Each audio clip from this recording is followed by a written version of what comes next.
Just like we all thought, Kentucky's making moves. I mean, who didn't see this coming? There is a new Indiana rising. No, there's not. There's not. At least I don't think so. But what Kentucky is doing in the transfer portal is indeed rather notable. So the Wildcats have brought in more than a few players of note. Elijah Barnes, former blue chip linebacker from Texas, is in there. Kenny Minchey, of course, the quarterback that they flipped from Nebraska. They've brought in Lance Hurd, offensive tackle from Tennessee. There's some real names. This is not just a 26 player lineup, I should say. That's the number of transfers they brought in as I record the segment. It's not just let's find whoever's available.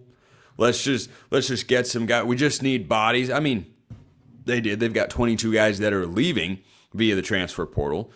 But unlike Will Stein's counterpart, Tosh Lupoi, I talked about on yesterday's show, who's brought over a couple and likely is going to bring over some more players from Oregon's team, Will Stein is just out there with his staff just finding guys. C.J. Baxter, running back from Texas. I like C.J. Baxter. The splash that Kentucky's making, when you hire a head coach, you're looking for buzz. You're looking for juice. You're looking for energy. You're looking for a reason to get excited. Well, just a couple weeks or so into his tenure, Will Stein has brought that to Lexington. Will that translate to results on the field? We're going to have to wait and see. Now, the good news, if you are Kenny Minchey, is Will Stein, in each of his last two stops, at UTSA as the offense coordinator, or co-OC really, and then at Oregon as the offensive coordinator, where I've pointed out for a long time, he's a very underrated recruiter. And I think we're seeing that right now with the results he's generating with the Wildcats. The offense that he runs is one that doesn't push the ball down the field a ton. They do it every now and then.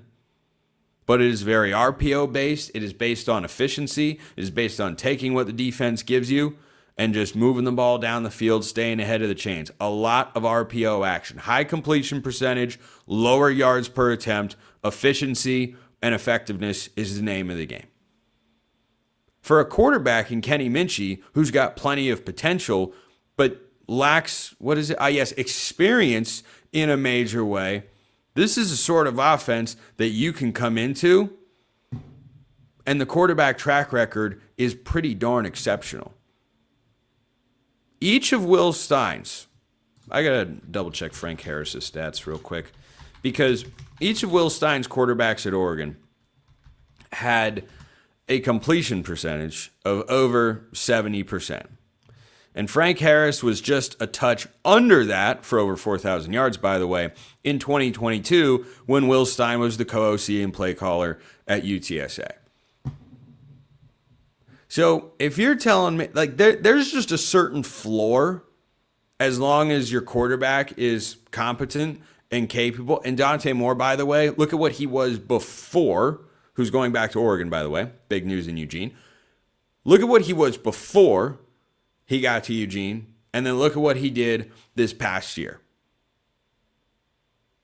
Look at what Kenny Minchey's done before. Really not much. There's not a whole lot to go on there other than potential.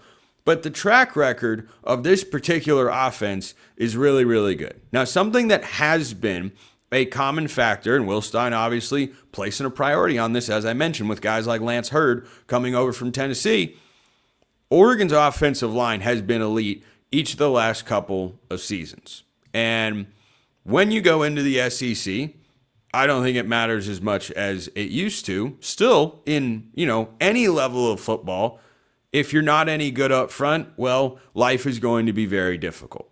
So you combine those two things. And by the way, Tyler Wojak of Locked On Irish has said on this very show before, yeah, Kenny Minchey's a guy that people might overlook.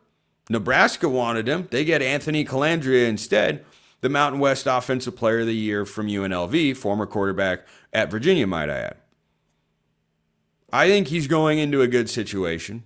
I think his skill set can translate because just about any quarterback can work. You look at Will Stein, he had Bo Nix, Dylan Gabriel, Dante Moore, Frank Harris. Go watch those guys, put them on tape. 2 lefties, 2 righties, varying arm angles, varying arm talents, various running abilities, all sorts of guys have worked in this offense. So I don't think that Will Stein is making the Indiana of the SEC, because I don't think there's anybody else like Curt Cignetti. I don't think there's anything like what we're seeing in Indiana. If they win on Monday, and I believe that they're going to, it'll be the greatest college football story and quick turnaround that we have ever seen. There will be nothing to compare it to. Nothing. Every other place that has won a championship has had a foundation laid for many years. And Indiana will just have turned it around from bottom dweller to top of the world. There will be nothing like that.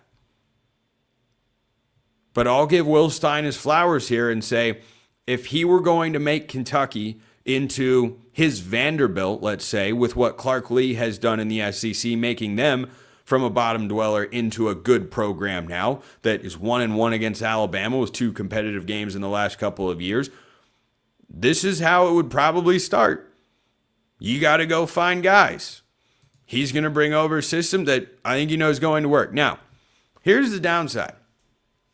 As well as Kentucky has done in the transfer portal, maybe they'll add a couple more guys, but 26 new players on the roster. Okay, that's exciting. A lot of different players to talk about there in Big Blue Country. They opened with Youngstown State.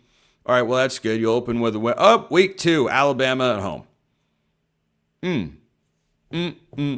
Will Stein was the offensive coordinator when he and Dan Lanning went 0-3 against Kalen DeBoer in a 2-year stretch. Actually, hold on. Let me backtrack there for a moment.